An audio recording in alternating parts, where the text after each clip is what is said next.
Well, it's the end of the year, and we are less than 2 weeks away from the premiere of Season 3 of Sonic Prime. I was thinking I'd do a full-on review when the full season actually comes out, but just for now I wanted to kind of do a quick recap to tell you what my opinion is on the series as a whole so far. So to put it simply, it's kind of underwhelming. And the reason I think it's underwhelming is it's just very bland, in my opinion. Your first problem with this cartoon is that it's mainly marketed towards children. Not really marketed, I mean, you can watch it and you can tell, like, they were making this for kids. It has a TVY7 rating, and that's not really... it's not a problem if you're gonna market a Sonic cartoon for children. You get more eyes on your content that way. But it was pretty necessary in order for this show to be successful that they also make it appealing to adults. And it doesn't really have enough adult appeal in it. The jokes are kind of immature, kind of childish. There's not really any edge anywhere in the cartoon. And it's kind of disappointing, because let's be honest, most Sonic fans today are in their teens and early adulthood, myself included. Younger children aren't really as into Sonic as we are. Yeah, there definitely are some out there, but it's not so much the case anymore. Anything that the younger kids these days know about Sonic is just from those little cartoons they see on YouTube Kids. You know, like where they show Sonic and Amy dating, and Knuckles gets jealous of them or something, and plants a whoopee cushion under Sonic or something. All this boring, vapid junk that was made in Bangladesh. That's really all they know about Sonic. They probably haven't played the games, and it's not that surprising. The only games they've probably played are Sonic Dash, or Sonic Dash 2, or Sonic Runners, because they don't have the attention span to play full-on Sonic games anymore. Well, that's a different topic. So, yeah, I don't think a cartoon like this should have been given a TVY7 rating. I think that it should be at least TV PG. There doesn't need to be, like, inappropriate stuff in there. I just think it should be a little bit more gritty, a little bit more adult-oriented than it is, because that would definitely drive in more audiences. And plus, it's on Netflix, okay? You need to be an adult to use Netflix. Like, yeah, you can let your kids watch Netflix, but it's not like children's TV where they can just turn it on. If you want to advertise something for people who use Netflix, then it should be adults, generally, or at least older teens. And the second problem I have with it, and I can kind of understand why this is a problem in it, is because it's also marketed towards people who are not Sonic fans. Like, most of the people, if we're going to be honest, who are watching the show are fans of Sonic the Hedgehog, but they also made it so that non-fans can watch it. And they definitely should make it so that it's appealing to non-fans, but what they do in doing so is they take out anything new, anything innovative that could have been in the show.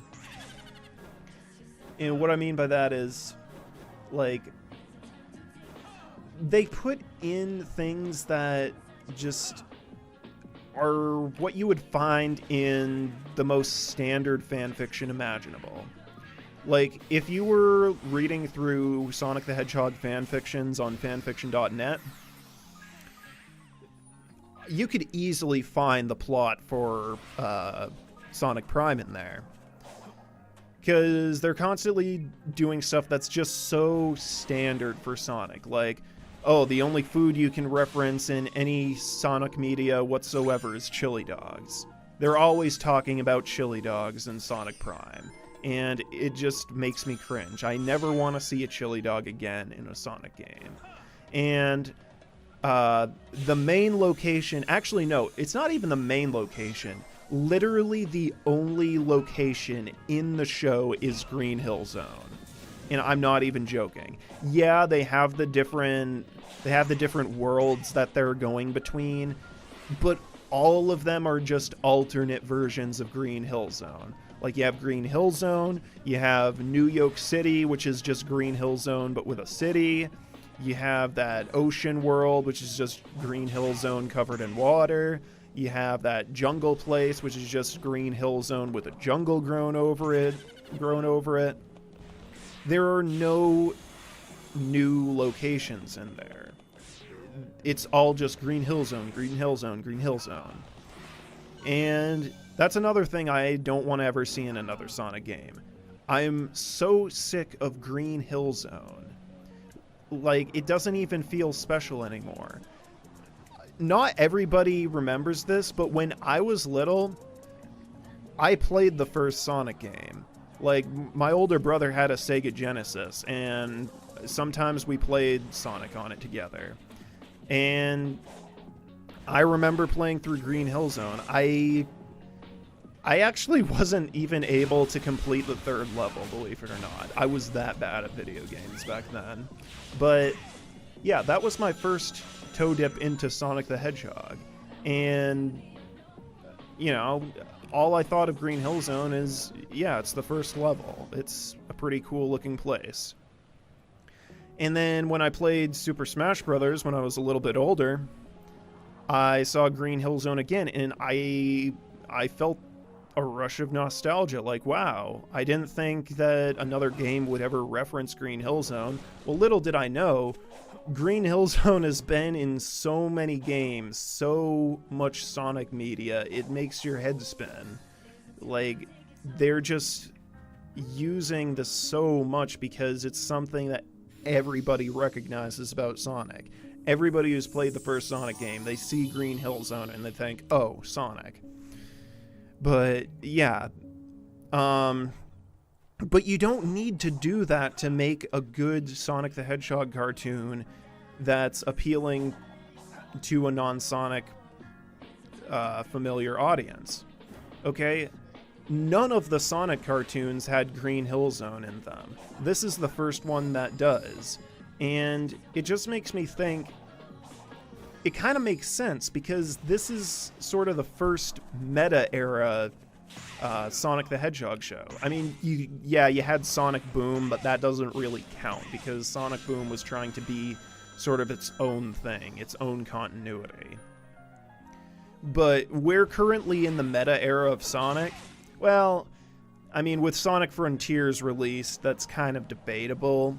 It kind of seems like we're about to move out of the meta era, and Sonic is going to start becoming something with an actual identity now. But yeah, you didn't have Green Hill Zone in Adventures of Sonic the Hedgehog or Sonic Sat AM, Sonic Underground, or Sonic X. They did fine without it, and they still managed to reach out to fans that weren't interested in Sonic. Like, when I was in middle school, that was when I found out about Sonic X. And I wasn't really that much into Sonic at the time, but Sonic X was what got me into Sonic. I never saw Green Hill Zone in that show. Like, I just saw Sonic doing cool things, and it made me a fan. But anyway. So, yeah. I don't like how there's hardly anything original in the show.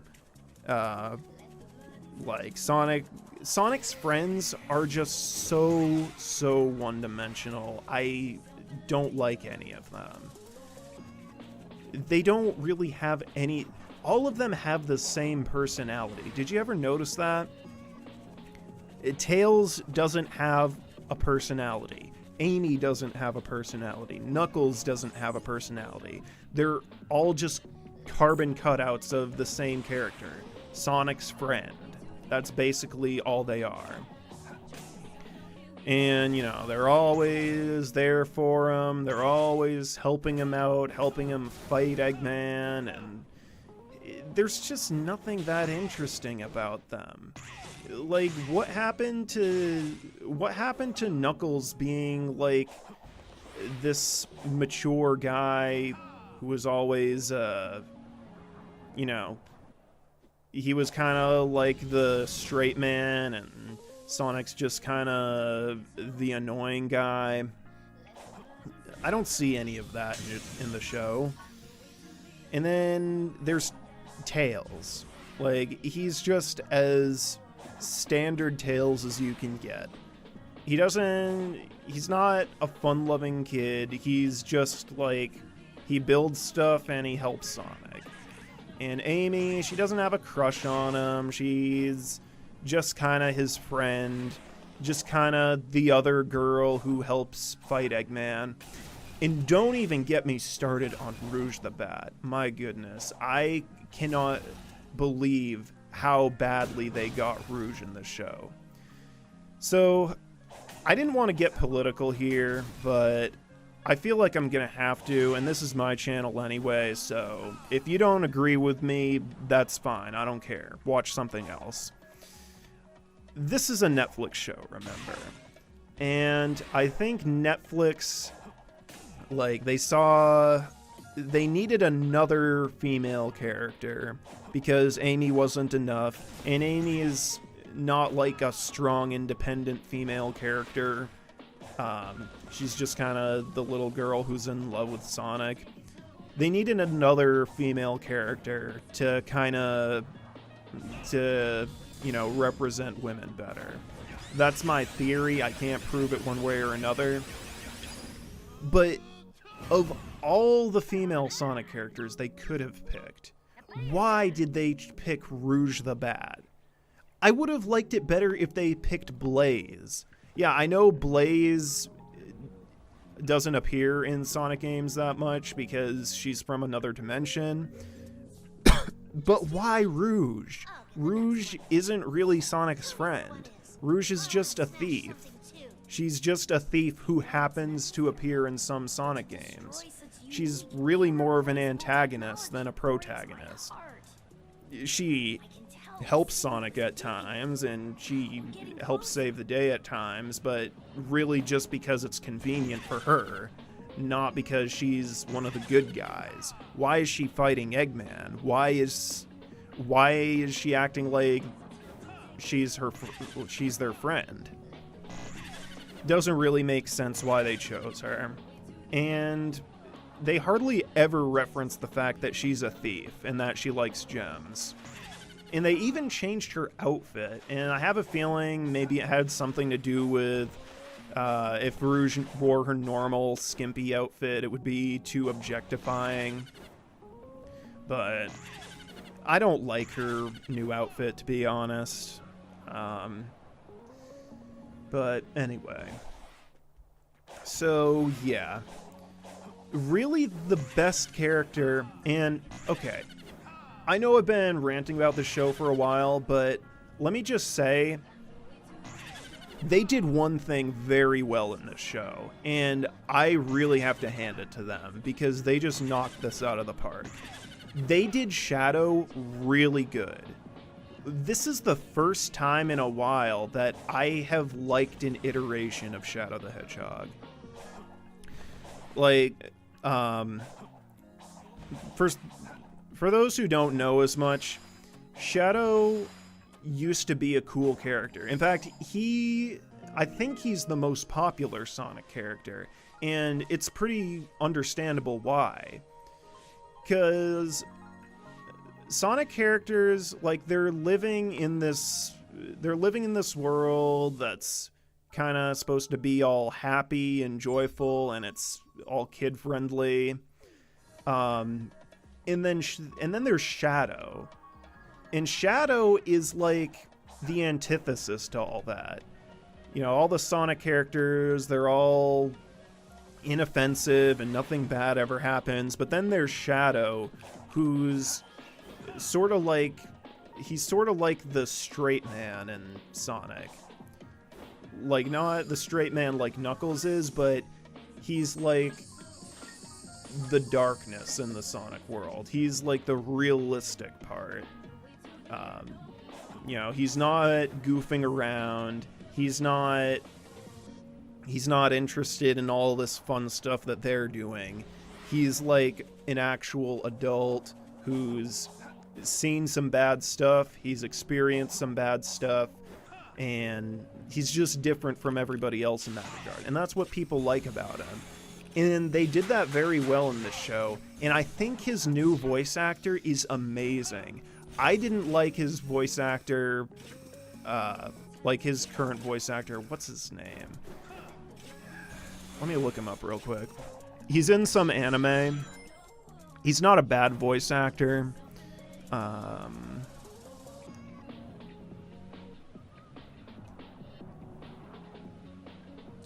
come on. Oh, Kirk Thornton. Yeah, I don't like his Shadow voice very much. He just doesn't really sound like Shadow, in my opinion. I thought Jason Griffith did the perfect Shadow voice. That's just my opinion. But this guy, Sonic Prime, Ian Hanlon, yeah, he is amazing at Shadow. I wish he would voice that. I wish he would voice him in the games, to be honest with you. But, what else? Oh, yeah. We can't talk about Sonic Prime without talking about the Chaos Council, because that is easily probably the worst part of the show.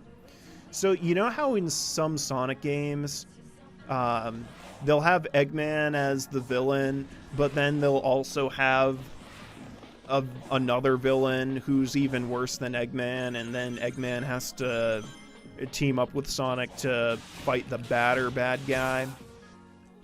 I really like that plot. But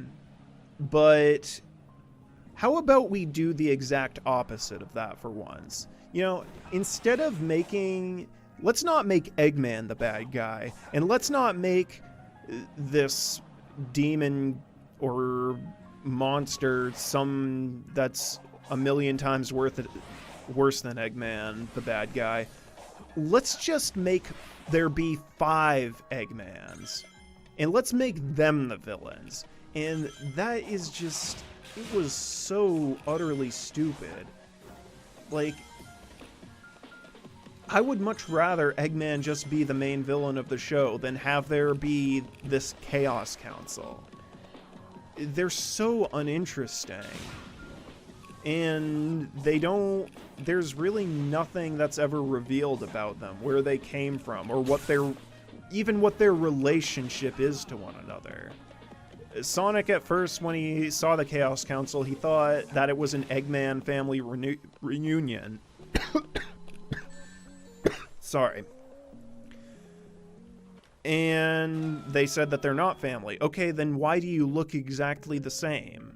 Why are these 5 men who look exactly the same and all have the same goals? And why did one of them have to just kind of be a carbon cutout of Eggman? I don't know. It's just dumb. It's just dumb. And I hate the baby one the most. He is just so obnoxious. Like, this trope of there being an evil baby. They could have made a better villain than that. But yeah. That's all I'm gonna really reveal for now. I know a lot of people out there haven't seen the show, so I'm not gonna spoil too much. When the final season comes out, I'm gonna watch it, and then I'll let you all know my full thoughts on it. and I'll do an actual scripted episode. But yeah, thanks so much for watching. Happy New Year, and I'll catch you all next time.